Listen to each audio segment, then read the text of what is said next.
you very much. Let me say to the panel that I'm delighted that you're here, and you've been very informative with your testimony and your written testimony, as well as the articles and commissions and various statements that you've made in terms of reforming the intelligence community. And this is a totally serious question. It may sound like I'm being sarcastic, but I'm really not. I know that Congressman Hamilton's mentioned 35 years of work, and all of you have put in a decade of suggesting reforms. Can you tell me, do you have any idea why we can't reform the Intelligence Committee? I mean, is what we're doing here today and what we've been doing the past few months, is this going to be helpful, in your opinion, to reform the intelligence community? And I'm not advocating one of your suggestions or plan over another one. I think they all have some merit, and you probably could pick and choose items out of each one that would be beneficial. But what's the reason we can't fix it? We can't change it. We can't reorganize it. Mr. Condit, I think, first of all, substantively, it's just very difficult. You've got a vast enterprise. You have thousands and thousands of workers. You have dozens and dozens of agencies. And it's terribly difficult to develop a consensus on how you put these boxes together and to whom you give authority and take away authority. It is one thing to be in favor of reform, but it's quite another thing to agree on how you reform. And we've never been able to build a consensus because substantively people have very different opinions. Secondly, the politics of it are very tough. Follows a little bit from the first point. But you begin to take away budget authority from the Defense Department anywhere, and you run into formidable resistance. And I just pick on the Defense Department, which may not be fair, but it's probably true elsewhere as well. And you move boxes around, you're shaking up careers and changing pensions and health care systems and all the rest. It becomes very, very difficult. So I'd say we can't reform. We haven't succeeded at reform because substantively we have not been able to get an agreement on a plan. You've heard the differences of opinion expressed in this panel. And I appreciate that. And then secondly, it's very difficult to do because of the politics of it. Well, whose responsibility is it to knock heads if we have to? I mean, you're talking about bureaucracies, you're talking about turf battles, you're talking about, but is it our responsibility, the Congress? I think the only way you really get major change in the organization of the federal government is from the president. The presidents really have to take the lead, otherwise you just can't get it done. The country was floundering around on Department of Homeland Security. All kinds of opinions out there. The president comes in and says, we're going to do it this way. That focuses everybody's attention. And he's the only person that can really move the bureaucracy in something of this sort. For presidents, this would not be an easy decision. I mean, it's a very, very difficult call for a president. Why did the president leave out of the Department of Homeland Security, the FBI, and the CIA? Well, I personally think his judgment was correct about that. But if, as a logical matter, as a rational matter, you'd put them all in the Department of Homeland Security, probably. General, you want to make a comment? I think the way to address that problem best is to ask who the users are. Intelligence is to be used. And if the users are happy with what's being supplied to them, then the organization's okay. If they're not happy, then they're the people who ought to try to change it. And I think that drives you back to Mr. Hamilton's point that the president, it has to start here. I've thought about this a lot. It seems to me the real constituency at the national level for intelligence is the president, the Secretary of Defense, the Secretary of State. They want to change it. they can do it. They could do the changes that I'm talking about, except for a national counterintelligence system with an executive order. The big users, the really big users of intelligence, are the military services, and you don't even have that in your budget here.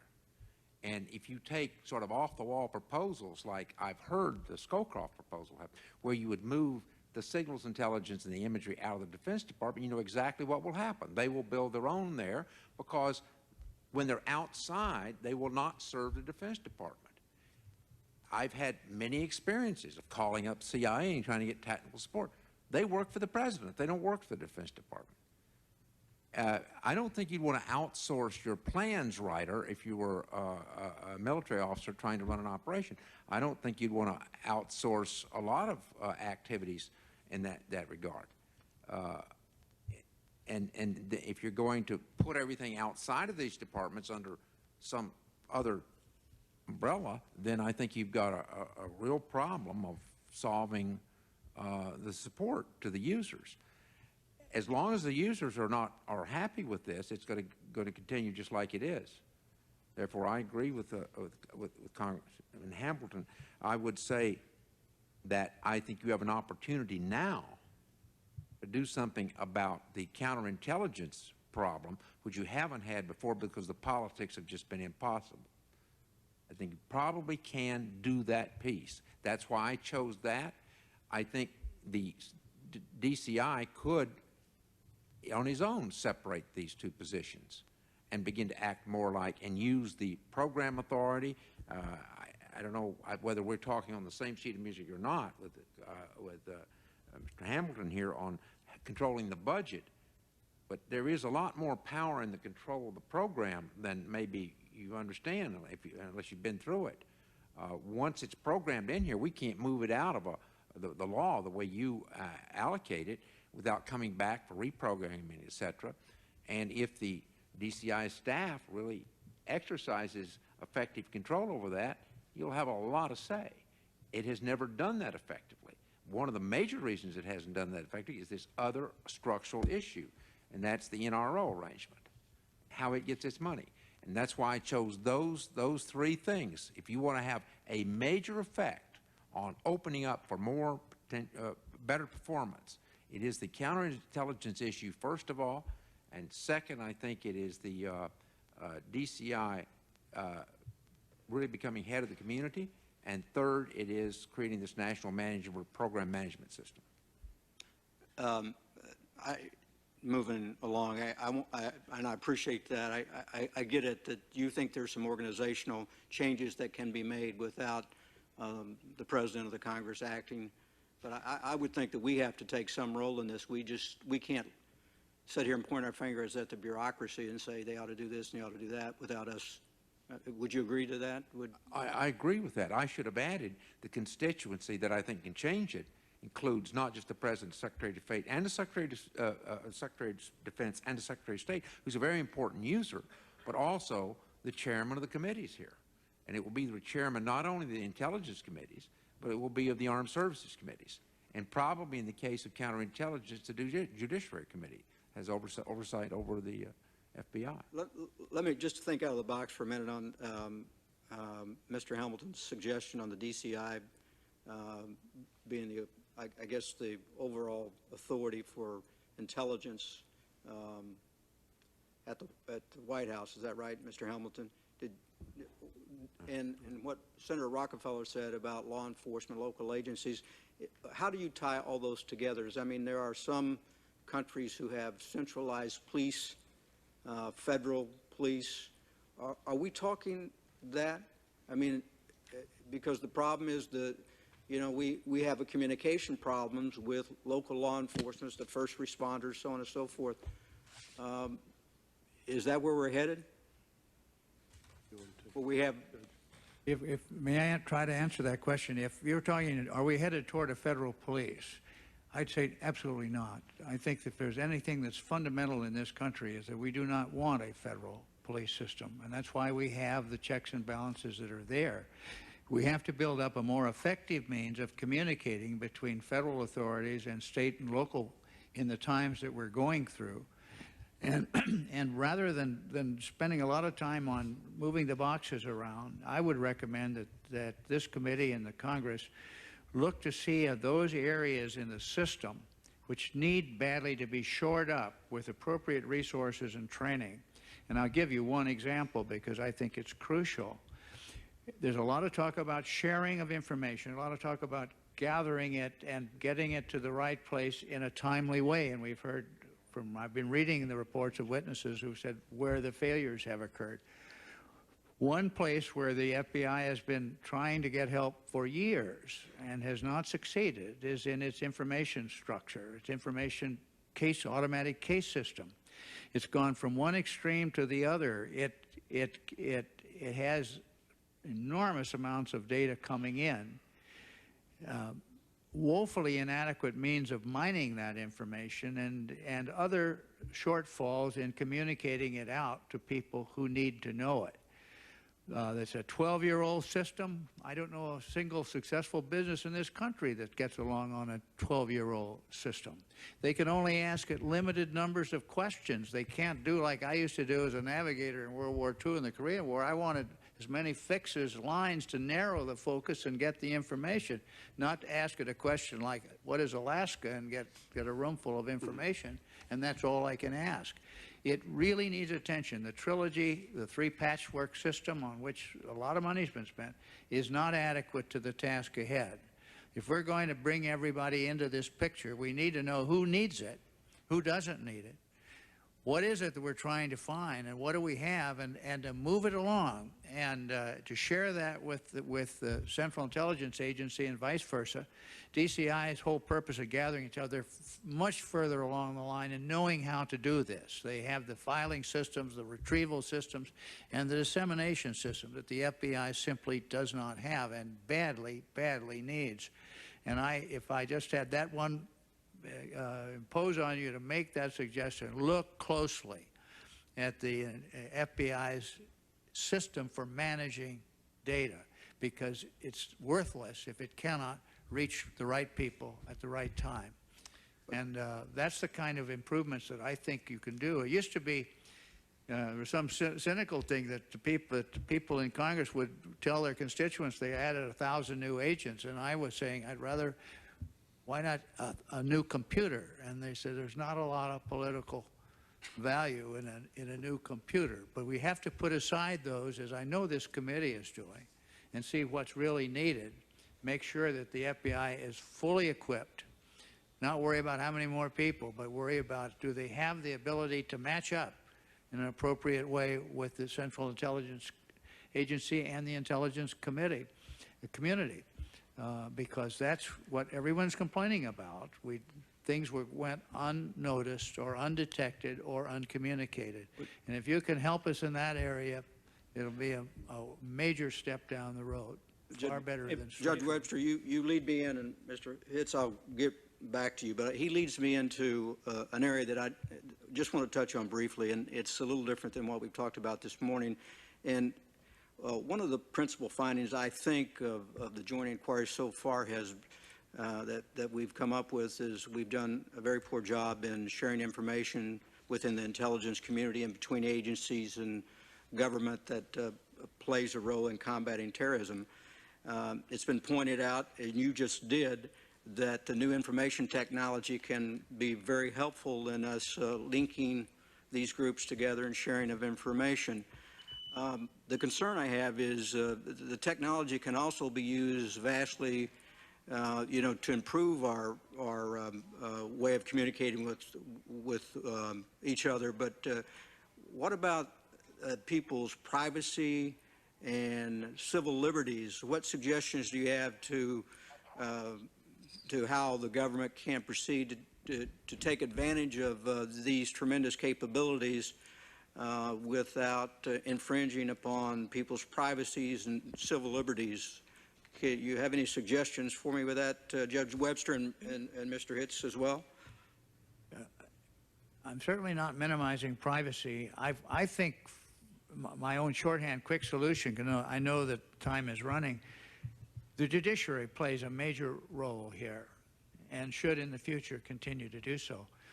The fact that you have the ability to do something doesn't mean you should be allowed to do it unless there is probable cause and meets our legal standards for doing so, getting the appropriate warrants. Even the problem we have now with electronic surveillance, with digital privacy making it so difficult to do, you still need that warrant. But you also need help in making it possible. You get the warrant, and if you can't use it, it's not much good to you.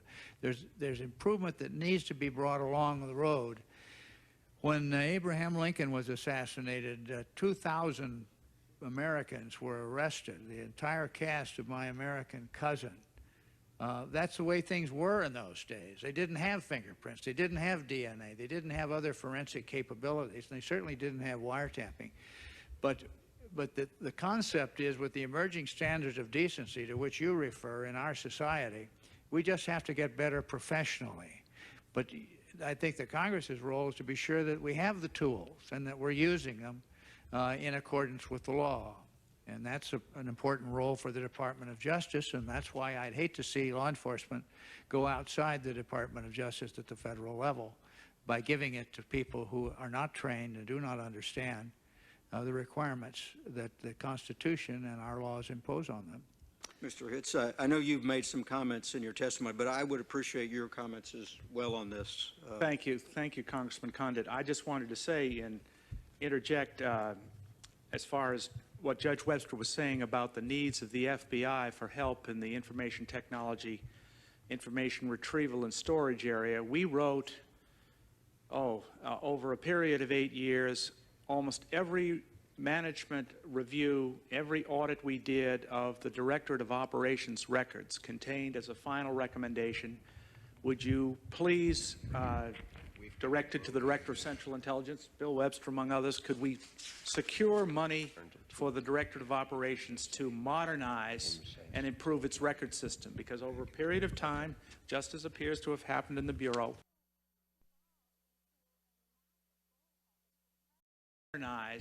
and improve its record system, because over a period of time, just as appears to have happened in the Bureau, monies were tight and monies were obviously going to be used for operational purposes as opposed to meat and potatoes infrastructural purposes if that choice had to be made. So I think there have been strides that have been made in CIA as a consequence of the attentions of this committee and the pounding that we gave them from the Inspector General's side, but it is an issue. On the issue of civil liberties, just if you'll permit me an anecdote, yearly there's a seminar in Princeton, a Medina seminar, gathering state and federal judges for a couple of days to be lectured by or discuss with some of the faculty, fine arts and everything else. At the end of the day, at the end of the session, I had the privilege of addressing them on the subject of terrorism and talked a little bit about civil liberties. And up a hand came from the back of the room, and a senior judge from Atlanta, whose name I never got, said, you know, I'm interested in what you say about not throwing the baby out with the bathwater. I and 4 or 5 of my fellow judges of this experience contacted the Justice Department very shortly after September 11 to say that we'd had an awful lot of experience granting federal warrants in this area. We were willing to get on a plane, go anywhere to help meet any crunch that the government may have had to deal with the demands of law enforcement to move these cases along. And I, like Judge Webster, would like to see a lot of the response to terrorism remain in the judiciary, remain in the Article III system rather than being handled on an ad hoc basis. Because I think it can be done.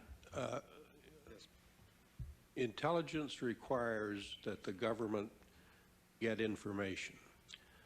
And information requires that you have to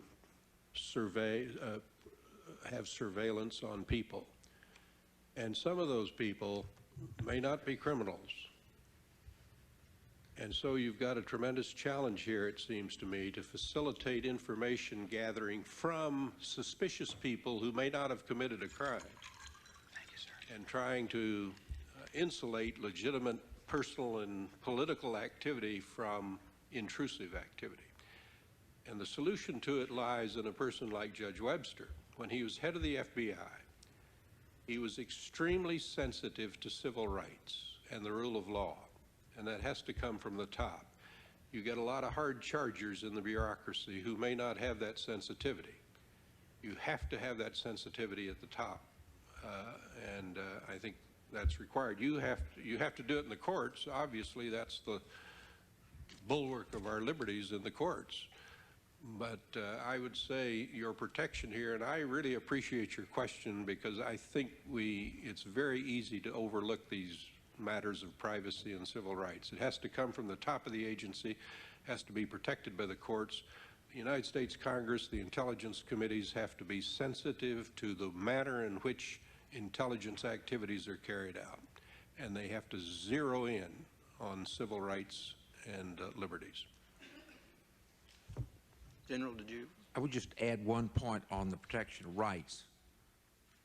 The committees that did the investigation in the 1970s did a great service in implementing the system they have in the National Security Agency now, and ensuring that rights are not violated. So we look back and say nothing was achieved by any of these committees. It just occurred to me that this one was very important, and you're not getting any credit for it, and I think the Congress should get credit for that. And as a director of the agency, I felt better for having this. I felt that I could be certain that my bureaucracy was not going to run away and violate these kind of rights. And it was a thoughtfully done process that created that system in the 1970s. Thank you, gentlemen. Thank you for your answers, and thank you for your service to the country.